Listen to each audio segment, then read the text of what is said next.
በሚሊዮን ዶላርስ ነው። የመንግስት ብቻ አይደለም፣ የኤንጂኦዎች ሲኤስኦዎች የተሰራ ጥናት፣ የታተመ ጽሁፍ ልነግርህ አልችልም። እና ፕሮሰሱ በአንድ መልኩ ኦኬ ያስፈልጋል። አትሊስት የህዝብ ልብ ትርታ ምን እንደሆነ ምናምን ታውቋል።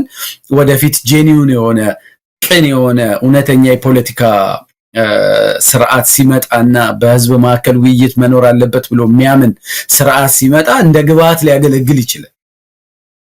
ግን ይሄ ተቋም በዚህ ስርዓት ውስጥ አብይ እስካለ ድረስ ግን ምንም ነገር ማምጣት እንደማይችል ገና ከአመታት በፊት ነው አፌን ሞልቼ እናገር የነበረው አብረው ለሚሰሩ ሰዎችም በተገኘውበት ስብሰባ ሁሉ እና እሳቸውንም በአካል አግኝቼ አዋርቻቸዋለሁ ሂልተን ሆቴል። ዲቤትም አድርገናል። እኔ እሳቸው ሌሎች ምሁራኖች ጀርመን ድምጽ ላይም ዲቤት አድርገናል። የት ነው ልደርሱ የምትችሉት? እና ለእኔ ግን የገባኝ ነገር ምንድነው ትራፕ ውስጥ የገቡ ሰው ይመስሉኛል። እሳቸው ብቻ ሳይሆኑ እንዳለ ኮሚሽን ውስጥ አንዳንዶቹ ኮሚሽን ውስጥ ያሉ ሰዎች በአንዳንድ አድራጎታቸው ካየህ የኮሚሽኑን እየመሩ የትግራይ ጦርነት ሲነሳ በሚዲያ በቴሌቪዥን ወጥተው ዝመቱ ምናምን የሚሉም ሰዎች የነበሩበት ነው። ግን እሳቸውን ጨምሮ የተወሰኑ እንደው ምናልባት እንትን ያደረጉ ሰዎች በቃ አጣብቂኝ ውስጥ የገቡ ይመስለኛል። ወደኋላም ወደፊትም ማለት የማይችሉ እና ምናልባትም ከፍተኛ የሆነ የደህንነትም ስጋት ያለባቸው ሰው አድርጌ ነው ማስባቸው እና በቃ መንግስት የፈቀደው ድረስ የሆነ ቦታ አድርሰን ከዛ በኋላ ከባቡሩ ላይ እንወርዳለን፣ ከዛ አብይ እንዳረገ ያድርገው የሚል ነው። እኔ ይሄንን ይሰማሉ ብዬ ነው የማስበው። የኮሚሽን ውስጥ ያሉ ሰዎች በጣም ድፍረት በተሞላው እንትን አይሆንብኝ፣ ግን ጭንቀት ውስጥ እንዳሉ ግን ይገባኛል። መውጫ የሌለው ጭንቀት ውስጥ እንደገቡ። ያሬድ እንግዲህ ሌላኛው ለዛሬ ያስኩት ርዕሰ ጉዳይ የጀነራል ባጫ ደበሌ የመጽሐፍ መረቃት ነው። የጸረ ሽምቅ ውጊያ ጥበብ የሚል መጽሐፍ እንካችሁ ብሎናል ጀነራሉ። ጦርነት ትተው ጦርነቱን እዛ ሜዳ ላይ ሳይቋጩት እነሱ ወደ መጽሐፍ ገብተዋል። እንግዲህ ይሄ መጽሐፍ ምንድነው? የጸረ ሽምቅ ውጊያ ጥበብ ለመጽሐፍ ጀነራሉ ምንድን ያነሳሳቸው? ወደ ጸረ ሽምቅ ውስጥ ሊገቡ ነው የአማራ ክልልን ጦርነት ይሄን መጽሐፍ አንብቦ ሰራዊቱ ጸረ ሽምቅ ውስጥ ገብቶ ፋኖን ሊያጠፋ ነው? የዚህ መጽሐፍ መምጣት ትርጉሙ እንግዲህ መጽሐፉ ምን እንደሆነ ወደፊት የምናየው ነው። ግን ከርሱ ተነስተን ከሰውየው የኋላ ታሪክ ተነስተን ስናይ ግን እንደው ድራማው በጣም የሚገርም ነው። ብቻ የሆነ መድረክ መክፈት፣ እዛ መድረክ ላይ ማይክ ይዞ መናገር ከፊልድ ማርሻሉ ጀምሮ እንደ አንድ ራሳቸውን የማስተዋወቂያና ቀደም ሲል እንዳልከውም ገጽታ መገንቢያ አጋጣሚ እየተጠቀሙት ነው። ለማንኛውም ጀነራል ባጫ ደበሌ አምባሳደር ባጫ ደበሌ የምንበለው መጽሐፍ ጽፎ አስመርቋል። ይህም በተመለከተ ካደረገው ንግግር አንድ ቀን ጨብ ያለችውን እንስማና ውይይታችንን እንቀጥላለን። ያሬድ እንግዲህ የጸረ ሽምቅ ውጊያ ጥበብ በሚል የመጽሐፍ ምረቃ ስነ ስርዓት ላይ ነው ጀነራል ባጫ እንደተናገሩት። ምንድነው ወንበር ስበህ ትቀመጣለህ እንጂ ቃታ ስበህ ጫካ አትገባም የሚል ነገር ነው። ያው ያነጋገር እንትኑ የታወቀ ነው። ባጫ ደበሌ ግን ስለሱ ብዙ ነገር ማለት አንችልም። እንዴት አየው ግን መድረኩን? መጽሐፍ ጽፎ መጥቷል። ከዚህ በኋላ ኢትዮጵያ ውስጥ ወንበር ስቦ በሚደረግ ሂደት ነው መንግስት መለወጥ የሚቻለው እንጂ በጫካ አይደለም ብሏል። ነገር ግን ሰውን እየገፉ አሁን በሰላማዊ ትግል እንኳን መንግስት መቀየር አይደለም የሆነ የቀበሌ አመራር እንኳን ለመቀየር የሚያስችል ምንም ነገር የለም። ከላይ እስከታች በአብይ አህመድ መልካም ይሁንታ የሚደረግ ነው። ስለዚህ ሁሉ ነገር በጨለመበት ሰዓት ዜጎች መፍትሄ ቢያጡና ጫካ ቢገቡ ምን ምርጫ አላቸው? ምን ምርጫ አዘጋጅቶ ነው ጀነራሉ በዚህ ደረጃ የተናገረው? አንደኛ ወታደራዊ አመራር ነው። ምናልባት አሁን አምባሳደር ከሆነ በኋላ ሲቪሎኛል ካላለ በስተቀር ወታደራዊ አመራር ነው። ይሄ ፖለቲካ ጉዳዮች ላይ በተደጋጋሚ የአብይ አህመድ ጀነራሎች እየወጡ የሚናገሩት ነገሮች መደበላለቃቸውን ጎራ ሳይለይ ሲቪሉና ወታደራዊ አመራር እንዲሁ ፖለቲካውን በየመድረኩ እያስጮኸ ያለበት ሁኔታ ነው የሚስተዋለውና ንግግሩን እንዴት አየው? የመጽሐፍ ምረቃ ተብሎ የቀረበውንስ መድረክ እንዴት ታዘብከው? እኔ ገና መጽሐፍ ባጫ መጽሐፍ አሳተመ ሲባል ዜናውን ሳይ የሰማ እንትን አይምሮ ውስጥ የመጣው ነገር ይዘውዬ በተከታታይ ባለፉት ስርዓቶችም ውስጥ ከወጣትነቱ ጀምሮ ከኪነትም አንስቶ በውትድርናም በምንም ውስጥ እስከ ጀነራል ማዕረግ የደረሰ ሰው ስለሆነ የህይወት ታሪኩን ጽፏል። በቃ እና የህይወት ታሪኬን አንብቡልኝ እስከ አምባሳደር ከኪነት እስከ ወታደር ከዛ ጀነራል አምባሳደርነት ያለውን የረጅም ጉዞ የህይወት ታሪኬን አንብቡልኝ ይላል የሚል የዛ አይነት መጽሐፉ እንደዛ ይሆናል ብዬ ነበር ያሰብኩት እና አሁን ደግሞ ርዕሱንም አልሰማው ነበር። አሁን አንተ ርዕሱን ስትነግረኝ ነው ፈገግ ያልኩት። በቃ እንደዛ ከሆነ ይሄ የመከላከያ ተቋሙ ፕሮጀክት ነው፣ የባጫ አይደለም፣ የአብይ ፕሮጀክት ነው እና እነዚህ የሽምቅ ኃይሎች ፋኖ የሽምቅ ውጊያን ነው እንደ ስትራቴጂ የመረጠው። ሽኔም ቢሆን የሽምቅ ውጊያን የሚያደርጉት አንድ ቦታ ላይ ይሄዳሉ፣ ጥቃት ያደርሳሉ፣ ይወጣሉ፣ ጥቃት ያደርሳሉ፣ ይወጣሉ እና አይ ለሱም ቢሆን አናንስም እኛም ጋር የሽምቅ ውጊያ ጸረ የሽምቅ ውጊያ ማድረግ ስልት ማምከኛ ስልቱ በእጃችን ነው የሚል ነገር ጽፈው እንግዲህ ይህን መጽሐፍ ወታደር ካልሆነ ሌላ ሰው ማንም ሊያነባው አይችልም። የጸረ ሽምቅ ውጊያ ስልት እኔ ወይ አንተ ወይ ሌላ ሰው ምን ሊያደርግለት ያነበዋል? የሚዋጋ ነው የሚያነበው። ስለዚህ ለዛው ለመከላከያ ሰራዊት አባላት የተዘጋጀ በየቦታው ለሚሰማራቸው ወታደሮች የህይወት ታሪኩም ቢሆን አውት ኦፍ ኪዩሪዮሲቲ ማንም ሰው እኔም አንተም እግረ መንገዳችንን እየዘለንም ቢሆን ልታነበው ትችላለህ። የማናውቀው የጀነራል ባጫ ገጽታ ብለህ ልታነበው ትችላለህ። ግን ይሄ ግን በቃ ጀስት ለመከላከያ ሰራዊቱ የተዘጋጀ እንደ ማኑዋል በለው በባጫ ስም እንደ መጽሐፍ ህትመት ተደርጎ የወጣ ነው። ስለዚህ ይሄ ለመከላከያ ሰራዊት የተጻፈ እንደ ጋይድላይን አይነት አድርጌ ነው እኔ የማስበው።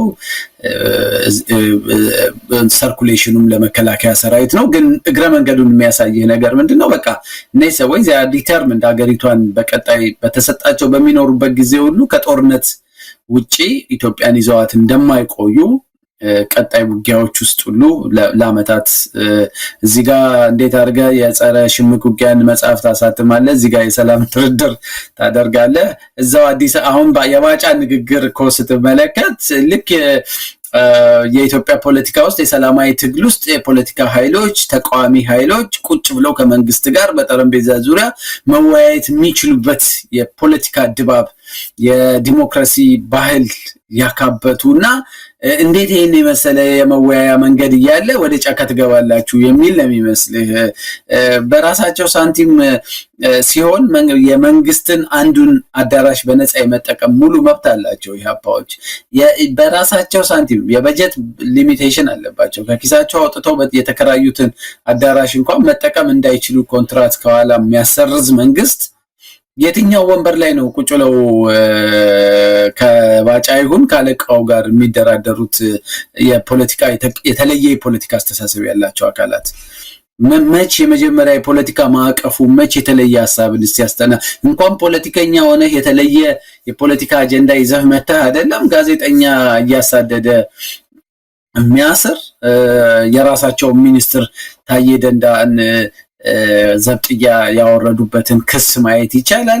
በቀለኝነታቸውን እኮ የምታየው ጋዜጠኛ ታዲዮስ ታንቱን ገና ለገና የጥላቻና የስድብ ንግግር ማክሲመም 3 ዓመት ቢያስፈርድባቸው ነው እሳቸውን ይዘው የሚበቀሏቸው። ስለዚህ በቀለኛ ለስልጡንና ለሰላማዊ ፖለቲካ ምንም አይነት ሩም የሌለው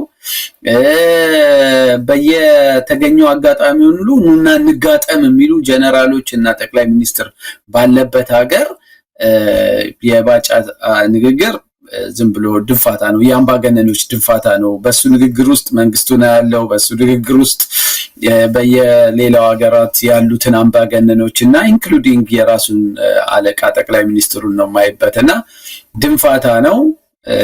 ግን መጽሐፉ ግን በመንግስት በጀት በመንግስት ገንዘብ ምናልባትም ኤዲቲንጉን እና ቁጭ ብሎ አማርኛውን የማቀናበሩን ነገር እነ ዳንኤል ክብረት ሊሰሩት ይችላሉ።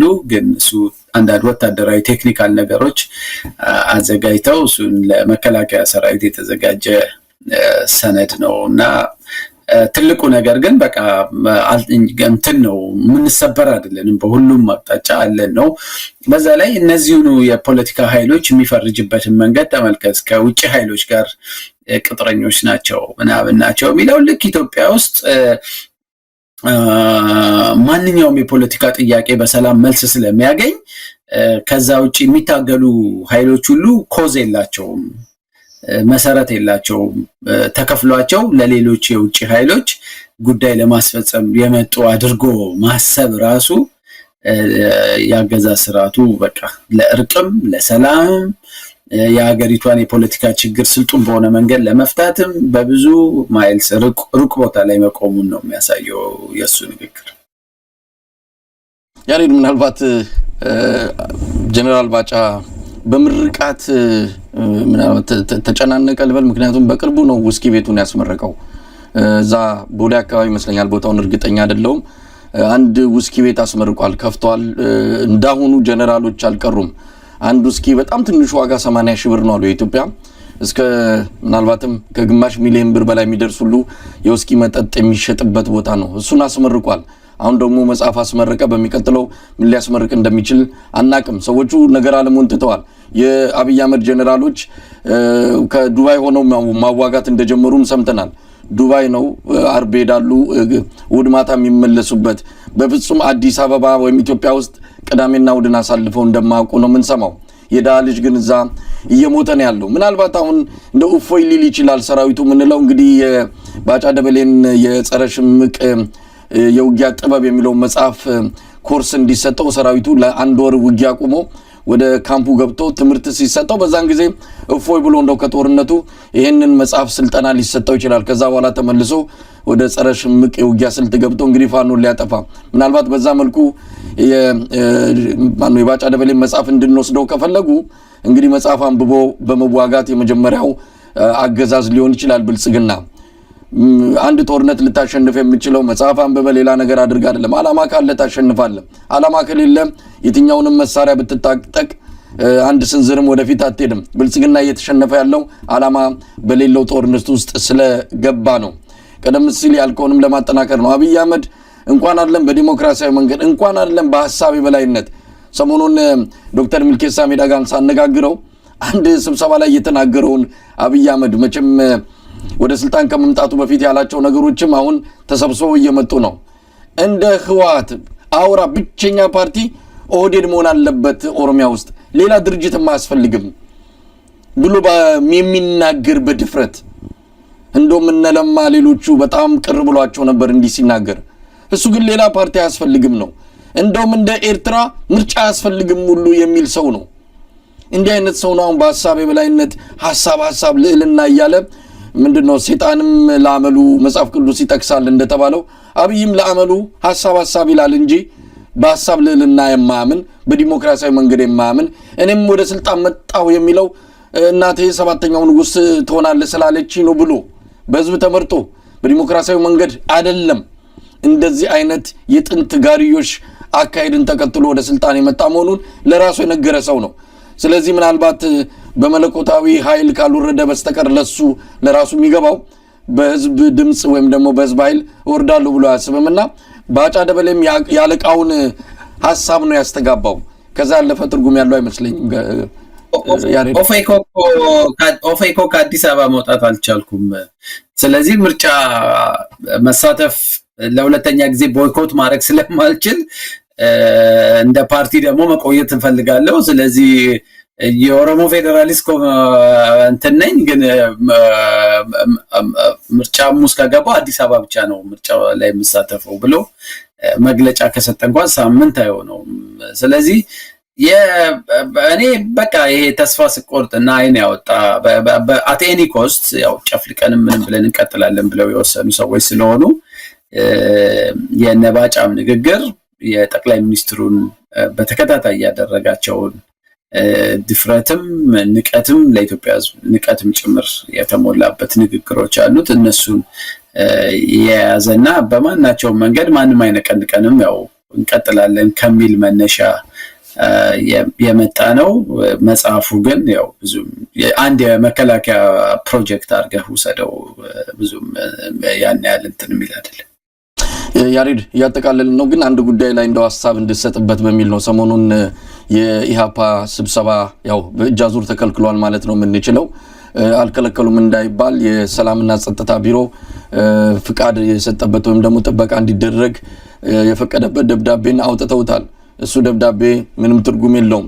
በሌላው እጅ ደግሞ ሆቴሎችን ታስፈራራና እንዳትፈቅዱላቸው ትላል። እንዲህ አይነት ቲያትር የሰራበት ነው የኢህአፓው የቅርብ ጊዜ የስብሰባ የተከለከለበት ሁኔታ። ያንን ነገር እያሰብን እያለ ዳንኤል ክብረት አንድ ጽሁፍ በማህበራዊ ሚዲያ ላይ ለጥፎት ነበረ። ትንሽ ያሳስባል። ምናልባት እርምጃም ሊወስዱ የሆነ ነገር የከፋ ነገር ሊወስዱ ያሰቡም ይመስላል። እንግዲህ ሁሉ ጊዜ ዳንኤል ክብረት እንደ አብሪ ጥይት ነው። አብይ ነገር ሊያደርግ ያሰበውን ነገር እንደ አብሪ ጥይት ተተኩሶ የሚነግረን ዳንኤል ክብረት ነው። ሌሎችም እየመጡ ነው። ለማንኛውም ይህንን ጽፏል ዳንኤል ክብረት። በኢትዮጵያ ዘመናዊ ታሪክ ሁለት አይነት ሽብሮች ተካሂደዋል፣ ነጭና ቀይ። ስለ ቀይ ሽብር ይነገራል። ክስ ተመስርቷል፣ ፍርድ ተሰጥቷል፣ ሙዚየም ተመስርቷል። ነጭ ሽብር ግን ለምን ተዘነጋ? ለምንስ ከሙዚየም ውጪ ሆነ? ቀይ ሽብርን ፈጻሚ ተቋማቱስ አይናቸውን በጨዋ ታጥበው እንዲመጡ ለምን ተፈቀደ? ነገሩን እንደገና ማየት የለብንም ወይ አይነት በጥያቄ መልክ ያስቀመጠው ነው። ስለዚህ ሀፓ ብለው እየተንቀሳቀሱ ያሉት ዳግም መጥተዋልና እንዴት ነው የነሱን ጉዳይ የምናየው? እንደው ወደ ፍርድ ቤት ወስደን በዛ ክስ ለምን አንመሰረትባቸውም? ለምን ብቻ የሆነ ነገር አስበው ነገር የታሰበ መሆኑን እየነገረን ነው ዳንኤል ክብረትና ምን አይነት ተፈጥሮ እንደሆነ የሱ ሰውዬ ግራም ያጋባ ነው። ለማንኛውም እንዴት አየው?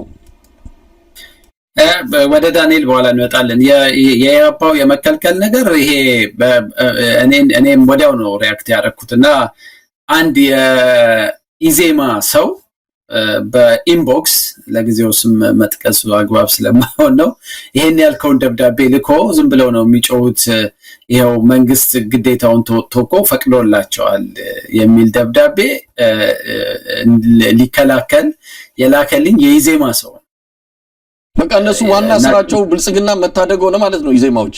አሁን ደግሞ በሶሻል ሚዲያም የአገዛዙ ሲምፓታይዘር ነው። በአካልም ስለማቀው ለጊዜው ስሙን ሆልድ ያደረኩት ለዛ ነው። እና ምንድነው ይሄ እንግዲህ አዲስ ስልት መሆኑ ነው። የተወሰነ ወቅት ላይ በቀጥታ በድፍረት በቃ አይቻልም ስብሰባ አታደርጉም ምናምን የመጣ ይምጣ ብለው ያደርጋሉ።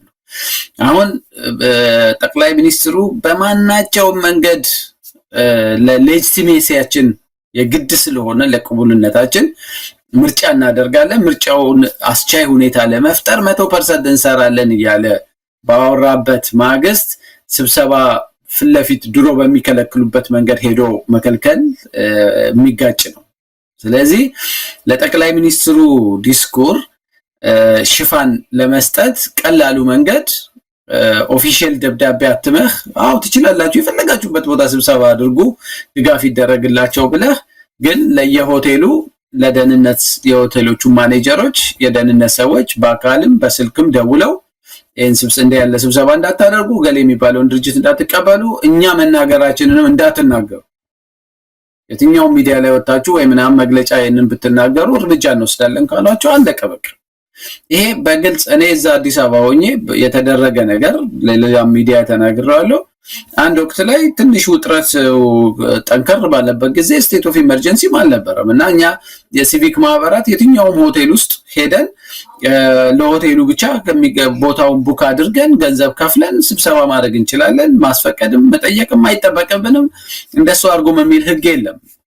ህጋዊ ማህበር ነን። ለረጅም ጊዜ እንደሱ ነው ስናደርግ የኖር ነው። ከዛ አንድ ወቅት ላይ በየሆቴሉ እንትን ልናረግ ስንል ሆቴሎቹ የሆቴል ማኔጀሮቹ አይ ከየወረዳው ወይም የሰላምና ጸጥታ ቢሮ የድጋፍ ደብዳቤ ማንም ካላመጡ የሲቪክ ማህበራት ይሁን ማንም የማንንም ስብሰባ እንዳትቀበሉ ብለውናል አሉ። ከዛ ወዲያው ሄደን የተወሰኑ ሆቴል ማኔጀሮችን ሰዎቹ ችግር ላይ እንዲወድቁ አንፈልግም የመንግስት ሆቴሎችን ጨምረን ስናናገራቸው በደንብ ሱፍ የለበሱ የደህንነት ሰዎች መተው መታወቂያቸውን አሳይተው የማኔጅመንቱን አስጠርተው ስብሰባ ያለ ሰላምና ደህንነት ፍቃድ ድጋፍ ደብዳቤ ማድረግ አትችሉም እንዳትቀበሉ ብለውናል አሉ።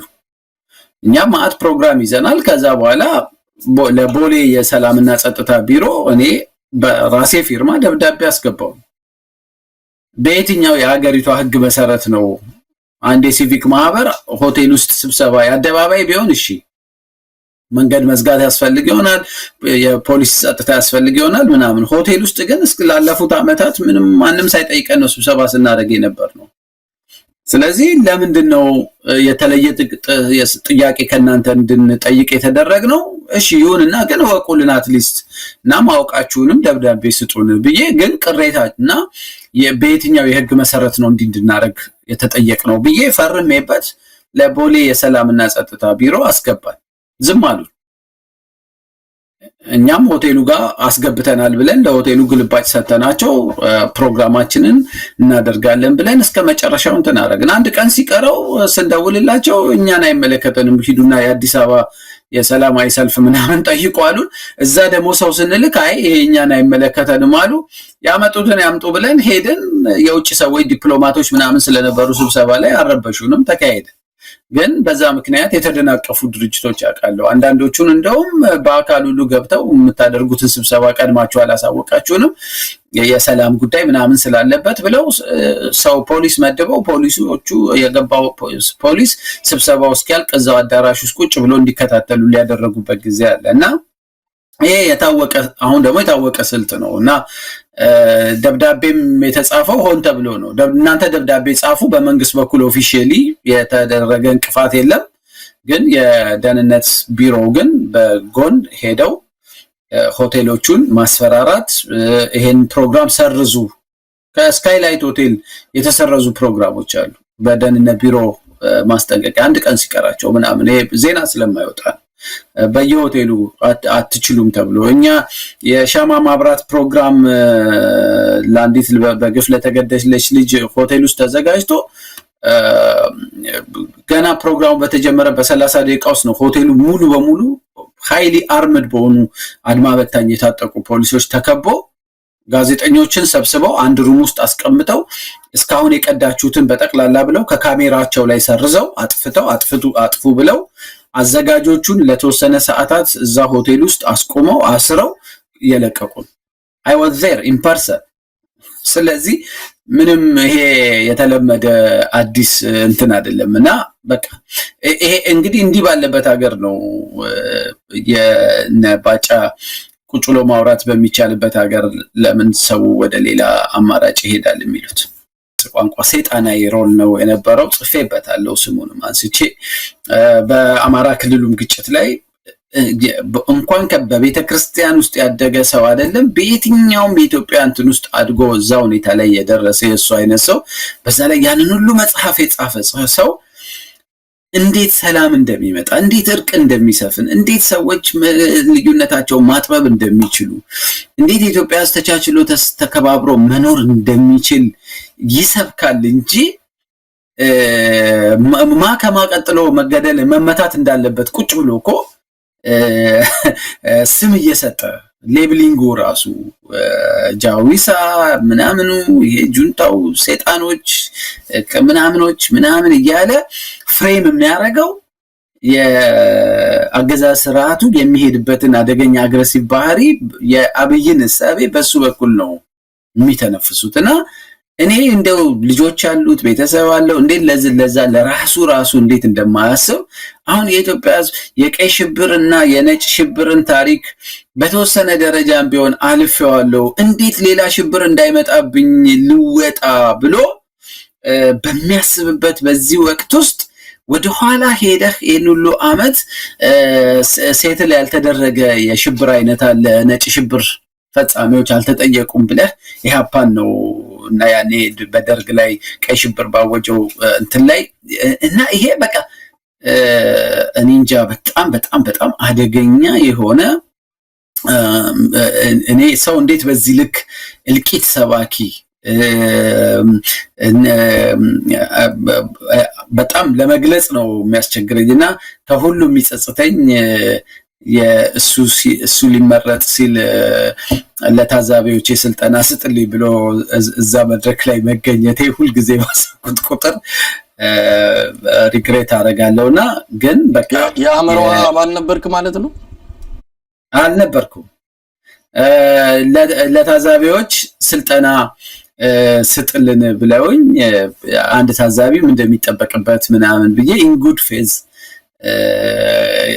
አንድ እዛ በኮተቤ አካባቢ ሆቴል ውስጥ ማለት ታዛቢዎች ባሉበት ሄጄ ሊያውም ረጅም ሰዓት አይደለም ግን የተወሰነ ልምድ ለማካፈል እንትን ብዬ ነበር። ግን በጥሩ ፌዝ ይሄ ሰው እንዲህ ያለ ቦታ ውስጥ መግባቱ ምናልባት ግጭቶች፣ ውጥረቶች እንዳይኖሩ እርስ በርስ እንትን እንዳይኖር ነገሮችን ዳውን በማድረግ ቶኖቹን በማቀዝቀዝ ትንሽ የመንፈሳዊ ባክግራውንድ ስላለው የሰላም የእርቅ መንፈስ ድባብ እንዲኖር ፖለቲከኞች አካባቢ ተረጋግተው እንዲያስቡ በመርዳት ሮል ይጫወታል የሚል ነበረ። ግን 100% በተቃራኒው ዞሮ ግጭት ጠማቂ፣ ቀጣይ ጦርነት አባባሽ።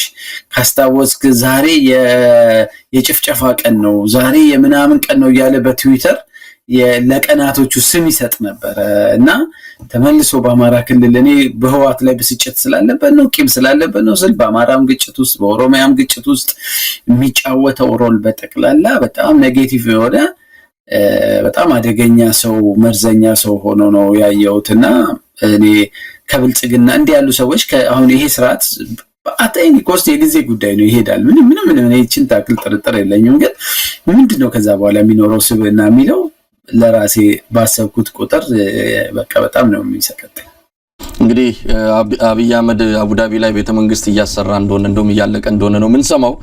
እዛ ቤተመንግስት አንድ ቦታ ይኖራል ብለን እንጠብቃለን። ዳንኤል ክብረት መቼም አብይ አህመድ ብቻውን ይሄዳል የሚለው ስጋት እንዳለው ነው። ግን የተወሰኑ እንደነ ዳንኤል ክብረትን ሰብሰብ አድርጎ እዛም እንዲያዳምቁለት፣ እዛም እንዲያጫውቱት፣ እዛም ተረትና ምሳሌ የእንስሳት ታሪክ እየነገሩት አብይን አህመድ በተለያዩ ሐሳቦች የሚደግፉት እነ ዳንኤል ክብረት ናቸውና ይዞት ይሄዳልና መጨረሻው አቡዳቢ ይሆናል እንደ አብይ አህመድ ተብሎ ነው የሚጠበቀው። እንደሰማነው ከሆነ አብይ አህመድ አንድ ቀን ይሄዳል ብለው የራሳቸው ብልጽግና ሰዎችም በአደባባይ መናገር መጀመራቸውን በዚህም የተነሳ በኦሮሚያ በወረዳና በዞን ደረጃ ያሉ አንዳንድ አመራሮች እየታሰሩ መሆናቸውን እስር ቤቱ እየሞላ መሆኑን ስለዚህ ብልጽግና ከውስጥ እየፈራረሰ እንደመጣ ከወረዳ ጀምሮ ከቀበሌ ጀምሮ እንግዲህ ትልቁ የአንድ መንግስት መሰረት ቀበሌና ወረዳ ነው። እዛ ከፈረስክ ላይ ያለው ዝም ብሎ